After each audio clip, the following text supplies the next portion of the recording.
Well, hello there, friend. Welcome to the Construction Leadership Podcast, where we help construction executives lead high-performing teams, finish on time and under budget, without all the firefighting and babysitting, so you can lead with focus and control. I am your host, Bradley Hartmann. Now, stop me if you've heard this before. When it comes to strategic planning, there's lots of meetings, there's lots of notes. Maybe they're organized and they're put in a small binder. And then we say, this is it. This is what we're doing. And then 60 days later, when we're in the new year, no one ever revisits it. It sits alone on the shelf, gathering dust. And then around October, someone says, hey, what was in that thing anyway? Well, it doesn't matter because we're a month or two away from doing that whole thing over again. Well, when I was in corporate America working for a publicly traded Fortune 500 company, I was exposed to a little bit of that. And I said, that is not smart. When I run my own company, I'm never going to do it. And guess what I've done? For several years in a row, yes, we do the exact same thing. So on today's episode, we are going to provide a practical leadership-focused walkthrough of a planning framework any team can use to prepare for 2026 or spot check the work that you've already done. And over the last 2 years, I've been committed to, at least with our small team of 6, that this is not what we are going to do. We're not going to put together all these ideas and forget all about them. So what you'll get in this episode is the exact structure we used inside my company's planning meeting, but adapted so you can use it with your team.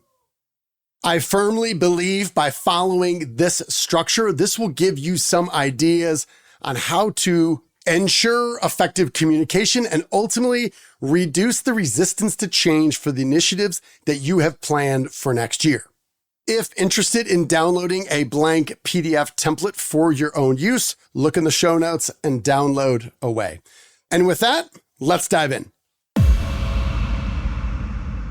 So we take the opportunity for a strategic planning to not only look ahead, but also take a look in the rearview mirror. So it's titled the 2025 Review and 2026 Planning Document. And I always start with the purpose. And in my younger days, I always thought it was silly every time we had to type out our purpose or talk about a purpose. I would think, we know what our purpose is, man. We're here to work hard. And I realized as I've grown more mature and led other employees, it's easy to get lost in the day-to-day of all the busyness that we forget what we're actually doing. And to help us make sure we're focusing on the important, not just the urgent, we stated that right up front. And this is also verbiage that you'll see in the PDF. It's very simple to copy and paste because it is not company specific.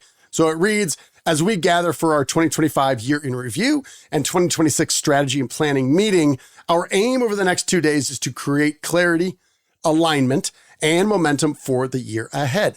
Guided by the 4 disciplines of execution, we will identify one company-wide wildly important goal, what they call a WIG, and one goal for each one of our verticals. Together, we will outline 3 tentative 100-day plans that chart a focused, achievable path through 2026, ensuring that what matters most becomes what gets done. So let's unpack that a little bit. We have combined some of the main elements of Traction, the entrepreneurial operating system, if you're familiar with that, with a book that I love, The 4 Disciplines of Execution. And the 4 disciplines of execution are, number 1, focus on the wildly important goal, what they call a WIG. I very much dislike that, but I got outvoted by my team as I tried to come up with a snappier acronym. I lost that discussion. Number 2, act on lead measures versus lag measures. For us, I got in the habit of only looking at revenue and net profitability. And of course, those are lagging indicators, and identifying the lead measures, the things that we can do consistently behaviorally that will naturally lead to the outcomes that we're looking for, is a far more insightful way to lead. Number 3, keep a compelling scoreboard. And number 4, create a cadence of accountability. So that was our structure. And this year we switched from quarterly game plans where we get really specific about what we're doing and how to hold each other accountable to 3 100-day plans. And really the reason for that was because I was listening to my team.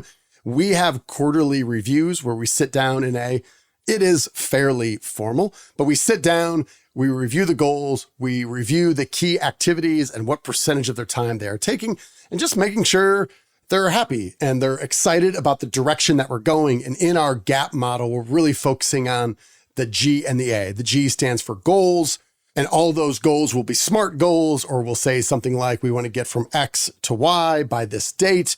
And then we're going over those key activities. And this arguably is the most important thing. What are the 4 main activities that are occupying 80% or more of your time? And are we sure that those are tying directly back to your goals? Now, the other 2 P's are the personal plan of accountability, and the last one is the performance review itself. So GAP stands for goals, activities, personal plan of accountability, and performance review. So we were doing those every 90 days, and the feedback from my team was, hey, these things are turning around pretty quick. Let's just do 3 a year. So naturally, we adjusted our strategy planning to 3 tentative, consecutive 100-day plans. Now, after the purpose, we are going to review our 6 core values. We're going to touch on our mission, our passion, our niche, and our 10-year goal. All of these come right out of the book Traction, and we follow that exact formula. The thing I'm always thinking about is when we talk about our core values, are they espoused core values or are we living them out? So I started getting folks talking about a couple recent moments where I thought probably I failed living up to those. And we tried to look for specific examples that tied directly back to our core values. And we were able to do so. And that's just a spot check for me more than our employees, just to make sure we're not talking all these things and not actually living them. After that, we moved to wins or changes from 2025. So here you'll see on the PDF, just had a very simple, wide open template where people could scribble notes. And as we went around the room, you could only give one example and there were no repeats. For the 5 of us, this got around multiple times. And it's just a moment to recognize all the changes and progress, things that happened good and maybe not so good over the previous 12 months. But after writing all these notes down and going over them, there was a real sense of accomplishment. And I think as a leader with someone whose name is on the building, really felt a lot of gratitude for all that we did accomplish. So structurally, it got us off with a lot of engagement and momentum. The next question was, for us, might be a little bit different for you, but this was really about what assets do we have? As we think about the things that are digital and physical, our offerings, our services, what are they? And I use note cards. I have a small addiction to note cards. I love note cards. They're very tangible, easy to move around, easy to collect. So we used note cards for this and started just making all these notes of all these individual offerings. And part of something we started here and will continue to do is to reimagine different combinations of offerings and services and books and online training. Are there different ways that we could package these to deliver more value? However, getting the cart ahead of the horse, after we wrote down all these physical and digital assets that we have, I had a simple chart below it. And I said, among our current offerings, what is the most fun, exciting, rewarding, frustrated, annoying, profitable, and capable of transforming our company? And the key element here is this planning session should really evaluate not just revenue lines, but capabilities. And one of my top 6 books of 2025 was a book called On Grand Strategy.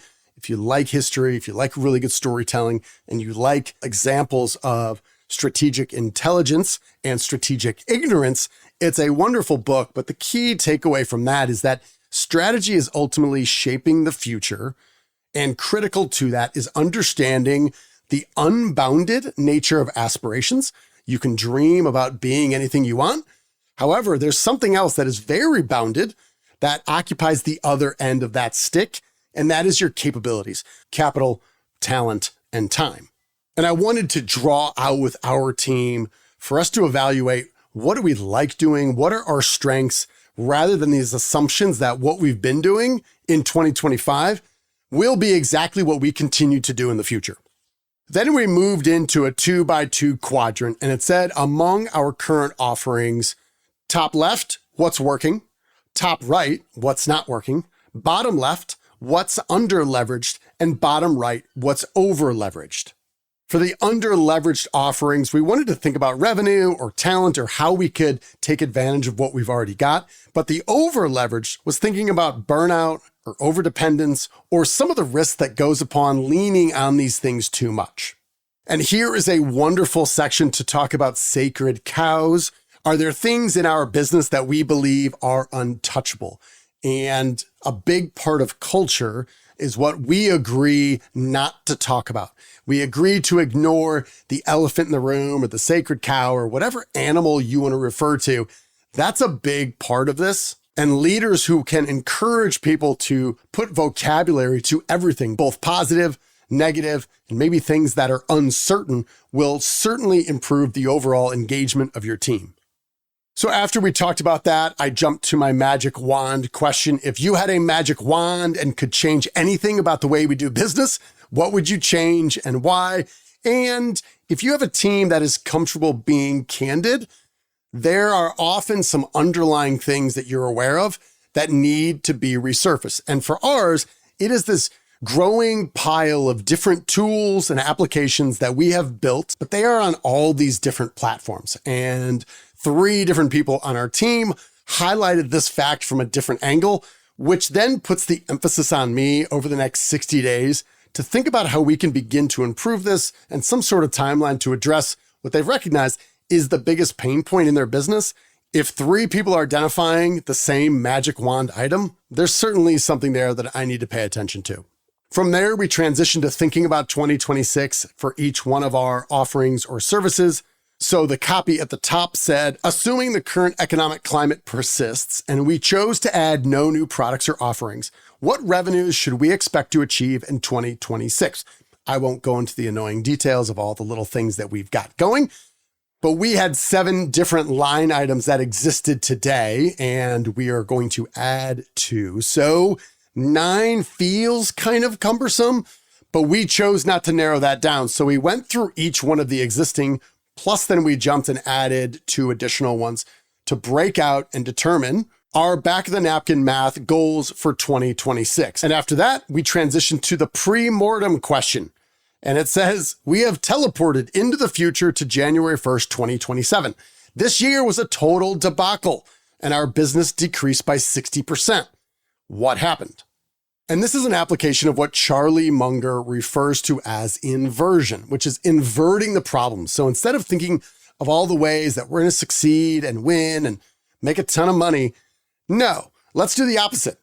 Let's make sure we are avoiding the obvious potholes in the middle of the road. What are those now? Let's think about them and then reverse engineer a way to navigate around them. So at this point, we transition to Dr. Max McKean's 5 strategy question. He's the author of the strategy book, which is a fantastic reference manual for anyone who wants to improve their thinking on strategy. And his 5 strategy questions are, number 1, where are you now? So describe the current state, reality. Number 2, where do we want to be? Describe the desired future state. Number 3, how do we get there? The pathway or strategy. Number 4, how will we know we're making progress? So this speaks to success metrics. And number 5, what might change in our environment? So again, those are where are we now? Where do we want to be? How do we get there? How will we know we're making progress? And what might change in our environment? If those sound like simple questions, they should be. These questions represent the fundamental nature of strategy, which is how we go about pursuing the goals, which are the what. So those 5 questions are the big 5 strategy questions that he adapted those to a 1-page template. And I stumbled across this on page 179 in his book. And what really caught my attention as I was thinking about how I can coach other people to do this and not confuse them and not have it be annoying, it says how to use. Just go with your gut. Trust yourself and just start by writing. Write down 1 word or a couple words in any box you want. Some people start with where they want to go, the desirable end. Some people with where they are right now, the situation. Others fill in what is pushing them to want to go somewhere better, or what's stopping them, or a sense of what needs to be done, or how it needs to be done. That can hint at where you need to go. So the template is just a bunch of boxes and questions. Where are we now? What is pushing us? Where do we want to go? What's stopping us? How will we measure this? What defines our progress? So it's super simple. So when my team looked at me and said, where do I start? I'm like, I don't know, wherever the hell you want. So that was effective, and it showed us how we're all thinking differently. I started at the end. I'm kind of blurring over where we are now because I'm anxious to get into a future where 3 other of my colleagues all started defining where we are today. So it was instructive in that way as well. So at this point, we started with the 4 disciplines of execution. Again, those are 1, focus on the wildly important goal. 2, act on lead measures. Number 3, keep a compelling scoreboard. And 4, create a cadence of accountability. And then I listed out specifically that we spent some time going over why I believe this structure should work. It was integrated. It's not fragmented. Everyone was going to see the whole puzzle, not just their piece, which was different than years past. It was realistic about rhythm. We are identifying the goals for each one of our verticals and then laying out our 3 100-day plans so everyone could see what they were accountable for, but also how they played a role in helping us achieve the bigger things that were happening for everybody. With the 3 100-day plans, there were 3 cycles, but we're not locked in to a rigid 12-month forecast, which I had inadvertently forced upon my team in the past. And I think Dr. Max and his The Strategy book and some of those tools we worked on tie really cohesively into this 4 disciplines of execution framework. And then I wrote why this matters for our team. Our current process is, here's the revenue goal, figure out how to get there. That's what we had done in the past. Here, the 4 disciplines of execution process says, here's the one thing we're focused on. Here's what we actually need to do every week to get there. Here's how we'll know if we're on track, and here's when we check in. And this shift from goals to execution behaviors is where we have failed in the past. And our commitment is to making sure that the 4 disciplines of execution closes that gap. So then we worked at identifying the number 1 goal for our entire team for the year. And then each vertical, which for us basically translates to an individual, comes up with 1 goal that they are focused on for the year. Then we moved into lead measures, and lead measures are so important, but they're not all that easy to figure out. Here we broke up into small subgroups and then used ChatGPT to identify the most relevant lead measures that would naturally allow our lag measures of revenue, number of customers served, and net profitability, all of those to fall in line based on the lead measures. I do believe had we not used AI for this exercise, it would not have gone nearly as well. So the next page was a table that had 3 columns, was our individual offerings in column 1. In column 2 was the lead measures. And number 3 was our lag measures. Now, our lag measures were fairly easy because we had already identified those as revenue goals and customers served. So then we were working back to the middle so we could see exactly what those lead measures were that would make the lag measures obvious to hit if we consistently did the lead measures. Discipline 3 was a compelling scoreboard, what gets tracked, how often, how visible, and the scoreboard is not a spreadsheet you hide in a shared drive. It's got to be visible. We're going to review it every single Monday. And discipline 4, we had already started on, was this cadence of accountability. And the question was, how often do we review? What's the rhythm? And while 4 disciplines of execution recommends a weekly cadence, we're not going to make it long and annoying, 15 or 30 minutes every week. It's more like, did we do the lead measures? What blocked us from doing them? And those were the primary pieces. We do have some post-retreat work to do. And for the most part, it is taking our notes, taking what was on the whiteboard for our 12-month plan, taking the different notes and ideas that we had, which probably about 80% of what will be our final strategy, and formalizing them, rolling them into a single sheet of paper, and then transferring both those projects and that scoreboard into our project management platform, which we use, which is called monday.com. And that, my friend, is it. So if you want to see what this looks like, you can go to the show notes. you can download a PDF on your own. If you do, I would love to hear your thoughts. How is it similar or different to what you use? Would you have any recommendations on things that would be beneficial for us?